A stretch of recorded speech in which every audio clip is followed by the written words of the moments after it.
Quran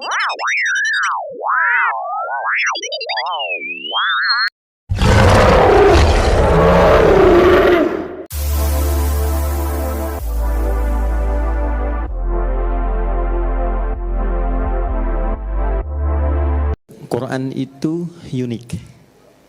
Quran itu unik. Orang-orang yang mampu berinteraksi dengan Quran secara baik, entah itu sekedar membacanya, memahaminya, atau menghafalkannya, maka yang pertama Allah deklarasikan dalam Al-Quran adalah Ia mampu merubah kehidupan orang itu. Jadi kalau Anda, saya, kita dekat dengan Al-Quran, itu hal pertama yang Allah sampaikan, Al-Quran akan merubah hidup kita menjadi lebih baik. Itu yang dimaksud Quran surah 35 Fatir di ayat ke-32 di ujung ayatnya. Thumma awrathnal kitaba alladhina istafayna min ibadina faminhum zalimun li nafsi wa minhum muqtasid wa minhum sabiqun bil khairati biidznillah. Jadi orang-orang yang mendapatkan percikan kebahagiaan untuk mau berinteraksi dengan Al-Quran. Ya, interaksi itu dibagi 3 nanti. Ya, baik itu kita hanya sekedar ingin baca misalnya. Jadi kalau dalam sehari ada kilatan pada diri kita yang menuntun kita untuk mau baca Quran, itu mahal sekali. Itu anugerah paling mahal yang tidak bisa diusahakan, itu pemberian. Maka kalau dalam sehari terfikir misal, saya pengen baca Quran, itu cepat ambil. Karena itu kasih Allah yang tidak diberikan pada setiap hamba. Karena kalimat Qurannya, Thumma awrathnal kitaba alladhina istafayna min ibadina. Aku pilih dari kalangan hamba-hamba aku tertentu, yang diantara mereka diberikan dorongan agar mau berinteraksi dengan Al-Quran. Baca. Atau misal, tidak baca, tapi pengen tahu artinya. Ya, saya belum tahu nih ad-duha ini artinya apa. Terus kita buka terjemahan, buka tafsir ringan, lalu kita baca itu. Itu pun anugerah. Ya, itu anugerah. Atau saya ingin menghafal, itu juga anugerah. Nah, apa ciri seseorang mendapatkan keberhasilan dari hasil interaksinya dengan Al-Quran? Saya pengen baca Quran hari ini, lantas saya bawa mushaf, saya baca. Setelah selesai baca itu, apa ciri dia berhasil melewati bacaannya? Apa ciri dia berhasil melewati kajiannya? Apa ciri dia berhasil melewati hafalannya? Yang pertama kata Allah, perhatikan baik-baik kalimatnya, wa minhum sabiqum bil khairati biidznillah. Dia akan mendapat percikan kebaikan dari Al-Quran yang merubah dirinya. Nah, ini ada tahapan. 1, Allah berikan ketenangan dulu.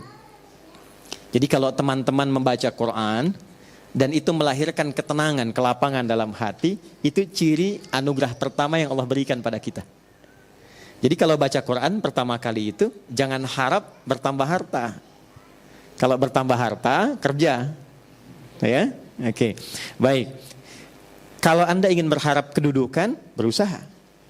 Tapi kalau Anda ingin mendapatkan ketenangan, silahkan salah satunya ambil wudhu, buka mushaf. Menariknya begini kadang-kadang.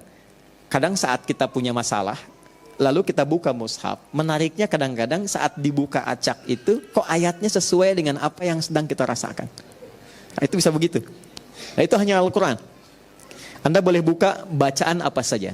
Tidak ada sifat yang sama dengan Al-Quran. Karena itu baru dibuka, belum dibaca, baru lihat, itu sudah merasakan getaran tertentu di jiwa. Nah, itu yang dimiliki Al-Quran. Itu yang dimaksud Quran surah ke-8 Al-Anfal di ayat yang kedua. Wa idza tuliyat 'alaihim ayatuhu zadathum imana wa 'ala rabbihim yatawakkalun. Jadi kalau kita ditampakkan Al-Quran, baru lihat, dibacakan atau kita baca, ada getaran tersendiri dalam hati yang membuat kita merasa lebih nyaman dan dekat dengan Allah. 2, saya agak cepat ya. Karena ini ada santri di sini, saya penting ingatkan dan termasuk kita. Quran semakin diinteraksikan, setelah mendapatkan ketenangan, Quran merubah kita menjadi lebih baik. Jadi maaf ya, adik-adikku yang di musyawarah ini yang belajar Quran, bukan berapa banyak yang Anda hafalkan, Kalau cuma mau hafal Quran gampang. Saya di Tripoli, itu kalau sedang dialog lintas agama, itu beberapa partner dialog itu non-muslim hafal Quran. Ada yang hafal. Jadi kalau sekedar hafal gampang. Saya punya burung beo, ya. Sekarang sudah mati, tapi saya yakin matinya husnul khotimah, ya. Hari Jumat dia. Ya, dia meninggal hari Jumat setelah mengetahui Allahu Akbar, hafal, dan telah hafal ayat pertama surah Al-Ikhlas, dan dia menyapa setiap orang dengan salam. Dan saya beri nama dia Suneo. Ya. Karena suka nengokin orang. Setiap orang datang, Assalamualaikum, Assalamualaikum, katanya, Allahu Akbar, Allahu Akbar. Makanya saya sering sedih kalau ingat Suneo itu. Jadi saya sering berkata pada diri saya kalau lewat kandangnya, ini kamu tidak dihisab, tapi sudah kenal Allah. Banyak orang-orang yang terancam dengan hisab, dia belum kenal Allah. Kamu tidak dihisab, tapi kamu bisa sapa orang dengan salam. Ada orang yang bahkan mengatakan sudah beriman, tapi dia belum mampu menyapa orang lain dengan salam. Nah, itu poin besarnya. Jadi kalau sekedar hafal, hewan pun bisa hafal. Tapi hafalan hewan itu tetap tidak merubah dia menjadi lebih baik. Ya, buktinya Suneo kalau pipis sembarangan tuh. Baik. Nah, maka teman-teman santri ya, ingat baik-baik. Semakin banyak yang dihafal, semakin merubah diri Anda lebih baik. Ya. Nah, tuh diingatkan tuh. Oh, ini penting tuh. Ya. Satu, dari ujung kepala sampai ujung kaki, lisannya mesti lebih lembut. Quran itu punya ciri khas. Kalau semakin dekat dengan Quran, semakin lembut pribadi kita. Ya. Dan itu auranya beda. Teman-teman kalau lihat Habib Umar lain kan ya? Ya. Habib Umar itu rahasia besarnya nggak pernah lepas dengan Quran. Jadi kalau safar dari Yaman ke sini, ya, itu di pesawat itu baru tidur kalau sudah lepas itu dengan Quran, tidur itu masih nempel Qurannya itu. Jadi nggak ada waktu satu pun kecuali dekat dengan Quran.